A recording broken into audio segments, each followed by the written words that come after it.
Hello everyone, Charles Watts here, the Arsenal correspondent at Goal, joining you from the Emirates just after Arsenal's 2-1 win here against Fulham in the Premier League. I feel exhausted just after watching that. What a crazy game. It's all been going pretty easily for Arsenal, let's face it, since the start of the season. Nice, comfortable wins against Palace, against Leicester, against Bournemouth.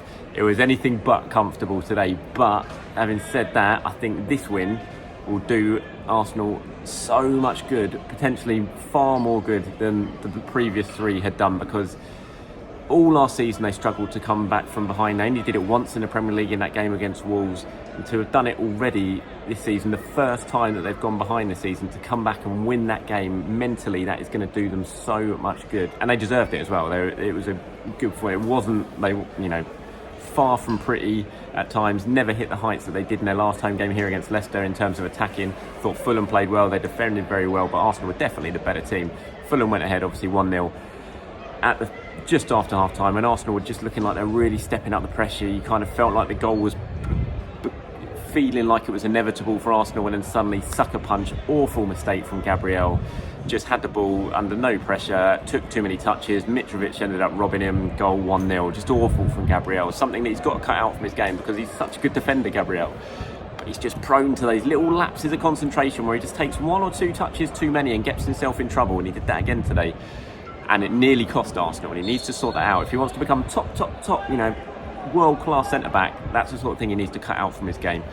And at that point he's just thought, oh no, this is Arsenal, they've gone behind, they don't come back from behind, they never do. It was a story of last season. But they just had something about them today. They kept going. The fans, I think, it's really important to say this, because I thought the fans were brilliant. When they went behind, there was no moaning. Straight away, everyone was on their feet. They were cheering them on. They were really getting behind them, trying to get them back up and raise them. And I thought the fans made really big impacts on that game. They didn't let the team drop. Mikel Arteta was speaking about that in his press conference afterwards. And it's just another example of just how good the atmosphere. Honestly, it was rocking in here today. The atmosphere was absolutely brilliant.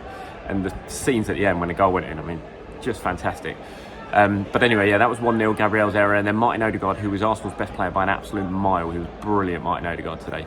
Got the equaliser, took a deflection, beat Bernd Leno, and it kind of felt at that point that something was going to have to happen like that to beat Bernd Leno, because he was just saving everything was going towards him, he was saving them all. And then Saka, he had another quiet game, Saka, but he got the assist for Odegaard, shot, took a deflection and went in. 1-1 at that point, 25 minutes to go, and Arsenal really stepped up the pressure under that, but they still had to rely on Aaron Ramsdale to make quite a big save at 1-1 from a corner to deny Mitrovic, and Ben White, then really good block from Ben White to keep out the follow-up. So that kept it at 1-1, and then Arsenal kept going. Again, Leno was making saves, shots were going just wide, and then 5 minutes to go from a corner. Bernd Leno's always had this problem, we all know it, we've all seen it, dealing with crosses, and this one was a Martinelli corner right into the 6-yard box. Bernd Leno under pressure, didn't deal with it, dropped it. Gabriel, after making that mistake at one end, was on hand just to prod it in, as he does. Gets in those positions from set pieces to score, and he did it again. And honestly, it was bedlam in here when that goal went in. Fulham were kicking off, they were moaning, saying that it was a handball or a foul on the goalkeeper. I wasn't quite sure exactly what their complaints were, but VAR took a look at it. The goal stood as it should, because it was a perfectly fair goal. And even then, Aaron Ramsdale had to make a big save again after that to keep it at 2-2. And just the noise, the atmosphere, it was a really fun day, testing day, tense day. Just typical Arsenal. They don't do things easily. I spoke to a few of you guys, if you're watching this now, and you were some of the fans who came up afterwards and said hello, and just speaking to you, I could sense just how dramatic that was, and how everyone was just kind of knackered at the end of the game. Everyone was exhausted mentally from the strain of what Arsenal put us all through in that one. But at the end of the day, it's a win. It might not have been the prettiest, but it's a win, and it's a big win on so many levels, in my opinion. Certainly mentally, and what that will give to them confidence-wise if they do go behind, or when they do go behind again this season. They've got this on the back of their heads now that they can come back and get the win. I thought Eddie Nketiah made a really big impact when he came on. Arteta threw him on just after the Fulham goal, and I thought he made a really big impact. Played very well, Nketiah. Fair play to him for that. And it was a good substitution by Arteta, and Arsenal top of the league still. As the fans, you're all singing it as you walked out the stadium today. We are top of the league, and indeed only 4 games gone obviously, but 100% record.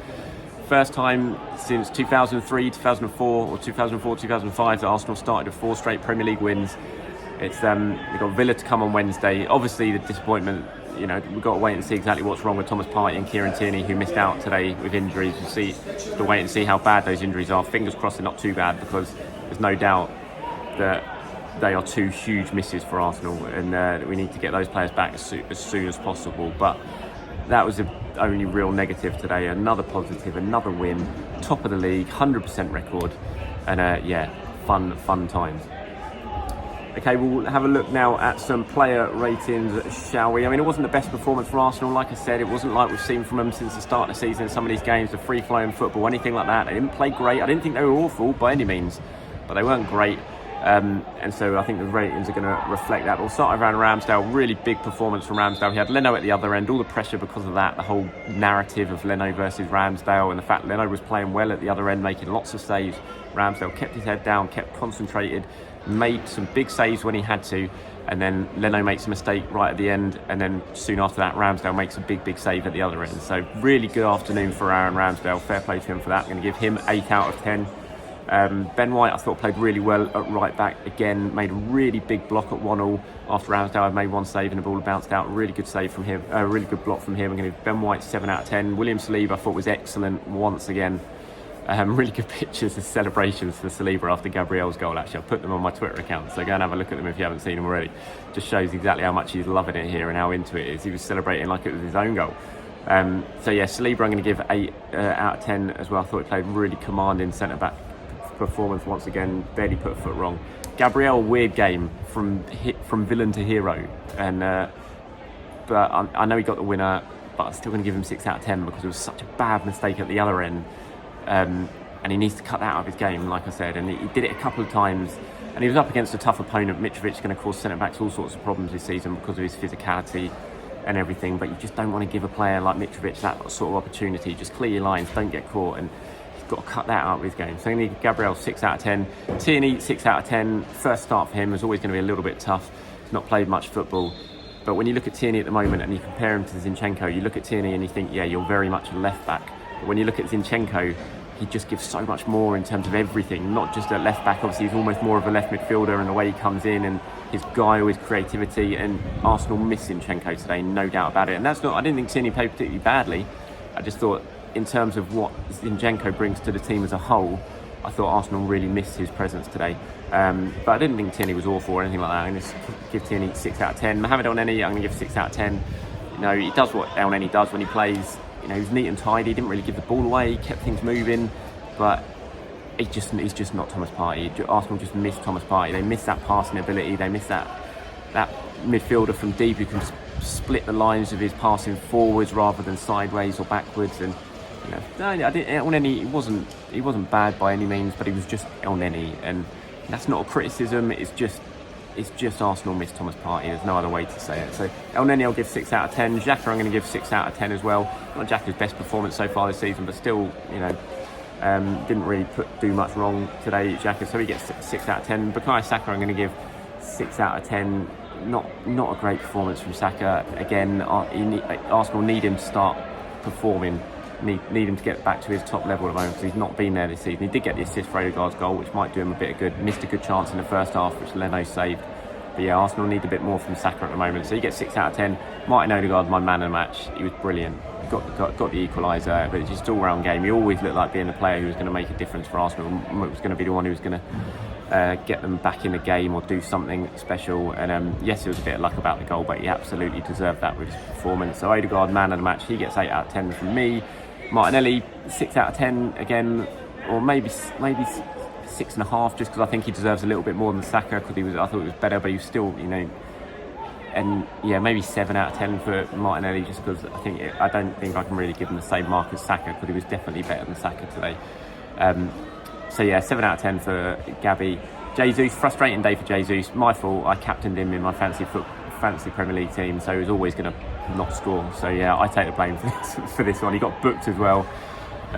It's just to make it even worse for all of you like me who captained him. And just a bit more, for the first time really this season, a bit of a frustrated afternoon for Jesus. Didn't really get in the game. Had a 1/2 chance in the second half, which was saved.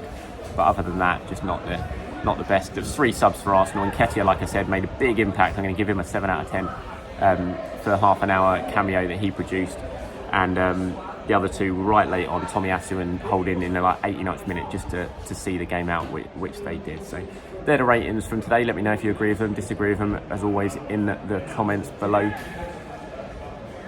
That's it from the Emirates. Arsenal top of the league, 4 wins from 4. We're back to do it all again on Wednesday night against Aston Villa. So have a good rest of your weekend, everyone. Enjoy yourselves, and I'll speak to you soon.